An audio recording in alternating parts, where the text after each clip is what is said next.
Hey guys, welcome back to my channel. So today I kind of wanted to talk about a little bit of a more heavy topic, especially in the context of the HIV epidemic and the LGBTQ plus community. And of course I mean the HIV/AIDS memorial quilt.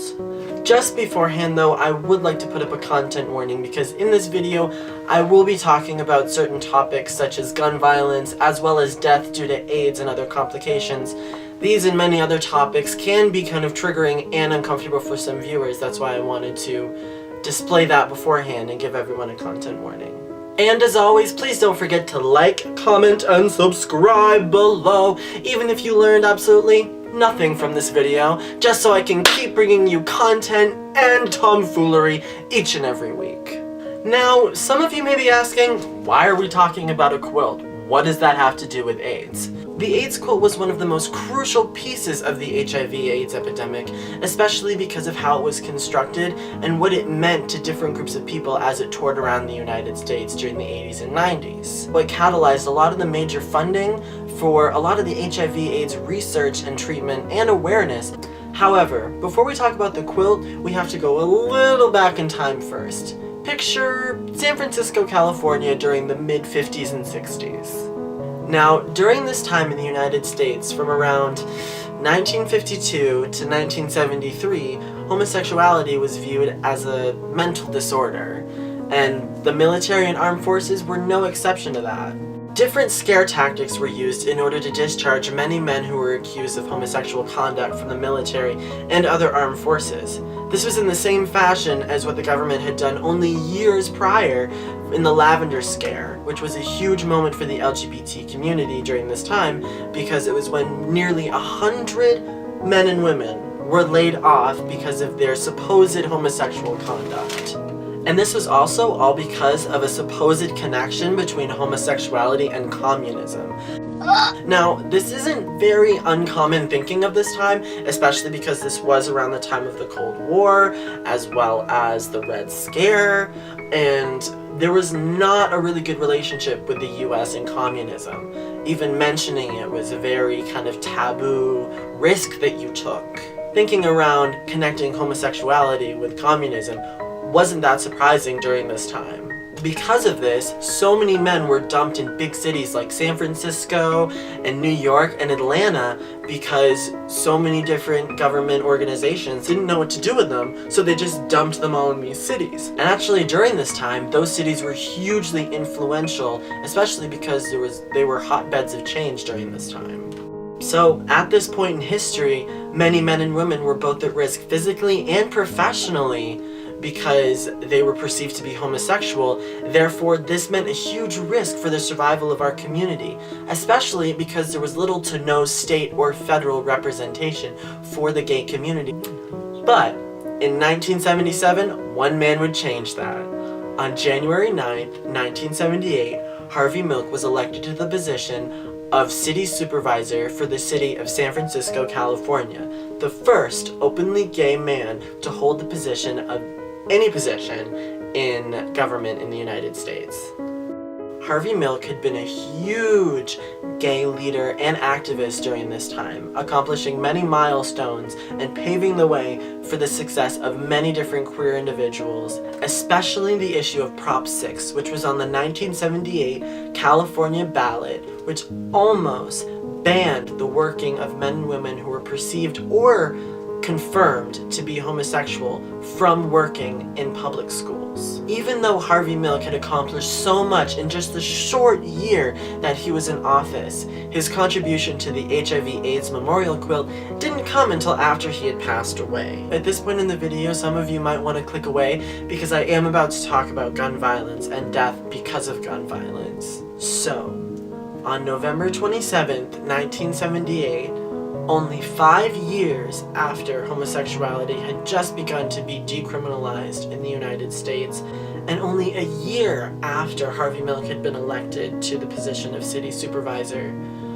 Harvey Milk was assassinated by Dan White, a fellow member of the City Supervisor Council.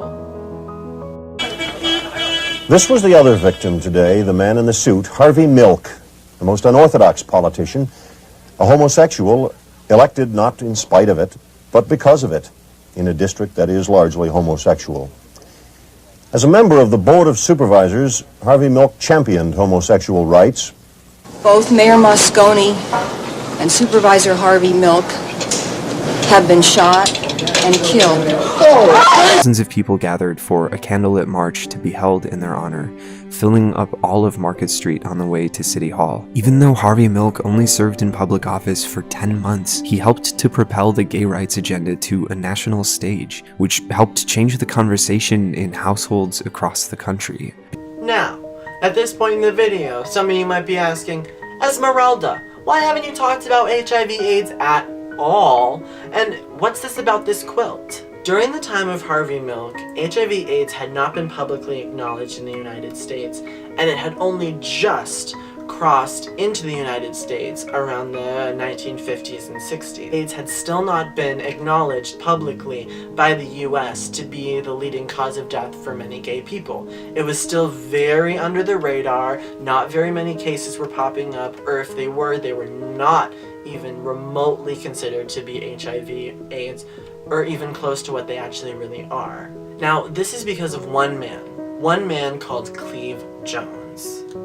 He is actually credited with the founding of the Names Project, which is the organization that organizes all the panels that come in for the quilt yearly, organizes the tour, and houses a huge website with all the information about the AIDS quilt and its history. During his life, Cleve Jones was actually very close with Harvey Milk. They worked together on many different issues in order to bring queer visibility to the main front of the public eye and make more representation to the fact that queer people were being very, very nastily affected by the way the government was set up at the time. Cleve had actually been outside of the room where Harvey was assassinated in the Federal Building of San Francisco. Now, Cleve, among hundreds of other queer people, were hit so badly by the death of Harvey. And for years after, Cleve paid respect to him and a lot of the other victims of gay violence by organizing groups of people and nailing name plaques of all those who had died because of gun violence or police violence. And this was before HIV/AIDS. So before hundreds and hundreds and hundreds of people started dying because of that, hundreds and hundreds of queer people were dying because of police violence and violence in general that wasn't going noticed in the public because of how people viewed homosexuality. Now, even years after Harvey's death, Cleve would still pay respects to him each year by organizing people to go nail up boards with names of those who had died because of AIDS, but as well as police violence against queer people and violence in general to the side of the Federal Building. At the beginning stages of the HIV epidemic, Cleve had still been paying respect to Harvey by nailing the names to the side of the building. That's when he got the idea for the quilt.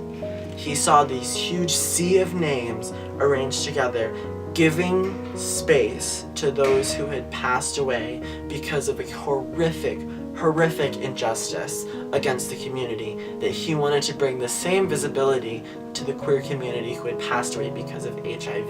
The HIV/AIDS Memorial Quilt remains to this day the largest group-contributed art project to date in the entire world, including panels from every single state in the United States, as well as 28 other countries.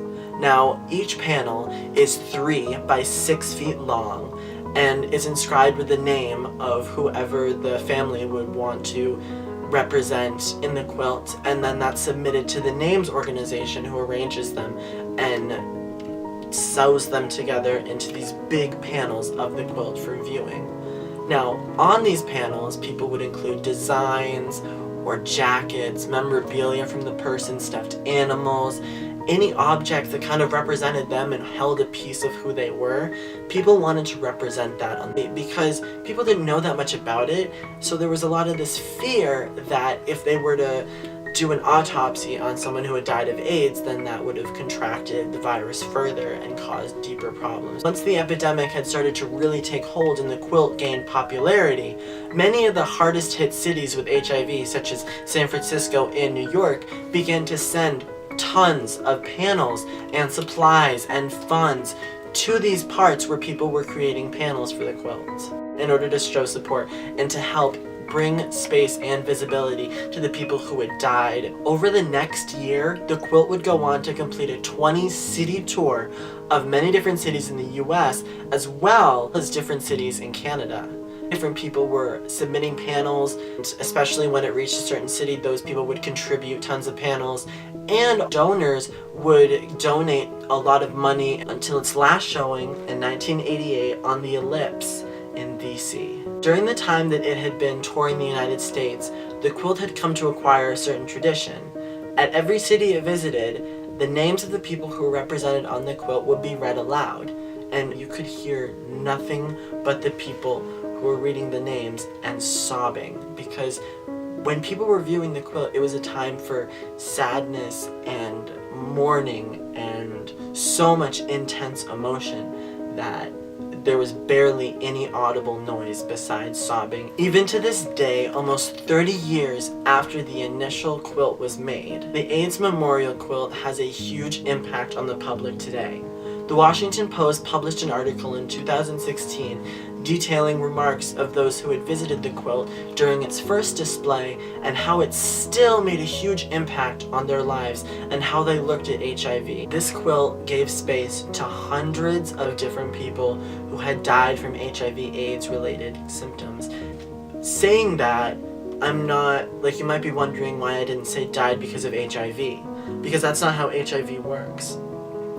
When someone has HIV and it progresses to a state of becoming AIDS, it's not what actually kills them, it's what kills their immune system, which then allows different opportunistic infections. Like right now your body is fighting off hundreds of thousands of germs, but without an immune system, your body is more susceptible to getting a disease or a virus that causes you to die. So that's why often people who have HIV die because of these really rare health conditions that don't really happen unless their immune system is destroyed. Now, the significance of the HIV/AIDS quilt meant so much, especially with the research and treatment that we have today, which all culminated in us gaining a much better understanding of what HIV/AIDS is and helping to save hundreds of thousands of lives. Today, HIV/AIDS is a livable disease and not a death sentence like it was 30 years ago, because of the efforts of people like Harvey Milk and Cleve Jones, who really paved the way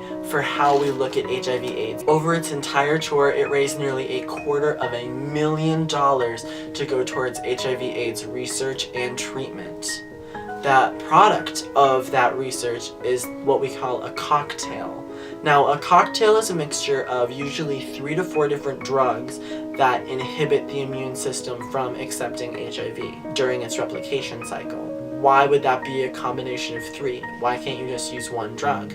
No, that's because one drug is often able to be manipulated by HIV, or HIV is able to bypass one. But if you have 3 different ways that HIV is blocked in the system, the chances of it replicating and becoming a part of your DNA are much less. Thanks to people like Cleve Jones and Harvey Milk, we have a much better understanding of what HIV/AIDS is and how to treat it, so we can keep so many people from dying each and every year that we couldn't do in the 80s.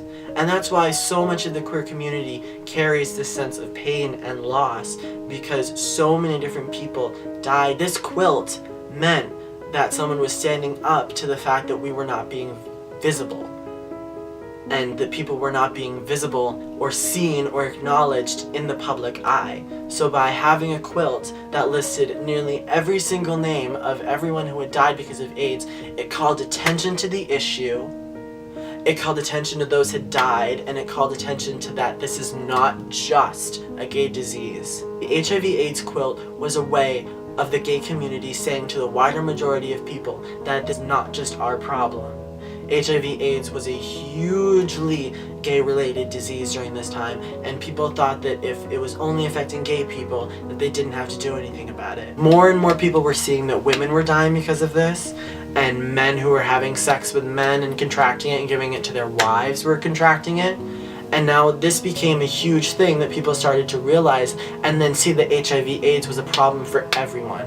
And that's where this money from funding came, and donors, and supplies, and sewing, and without which we would not be the community that we are today, and we would not have the voice that we have thanks to people like Harvey Milk and Cleve Jones.